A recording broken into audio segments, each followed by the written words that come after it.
There's one thing you can do to stop second guessing your PC build, and it's not asking Reddit or Google or PC Part Picker, or not even asking your best friend.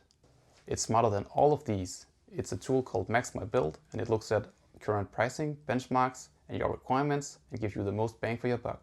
Let me show you how it works and why it just might save you hundreds of dollars on your next build. So this is a site where we have the PC builder. The only thing you really need to insert is the budget. Default to $1,000, but you can put whatever you want in here. The rest is already defaulted for you. You don't need to put it in. The default is Wi-Fi 5. We assume that people always want Wi-Fi, but you can remove it if you don't want it.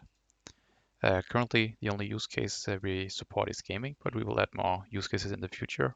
And you can select what resolution we'll be playing at. And right now, we're only showing items that are in stock.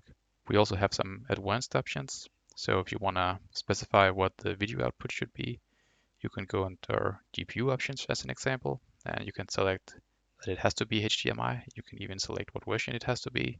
And you can select a lot of other options for the components, such as what color you want, if you want it to be red, black, white, or whatever else you might desire. You can also specify that the case should be below a certain size, so you might have some specific requirements that it needs to fit.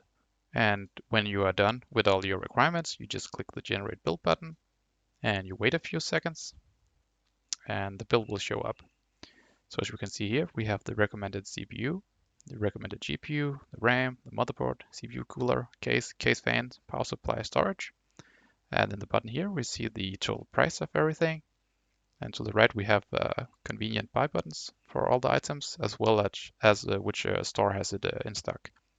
We also have a button you can click if you want to copy the build to your clipboard, either if you want to share it with your friends, or share it on Reddit, or whatever else you might want. And then in the button, we have a build explanation. If you want to try the tool for yourself, you can go to maxmybuild.com, or you can just click the link in the description and it will take you there. Stay tuned for more videos in the future where we'll take a closer look at the advanced settings.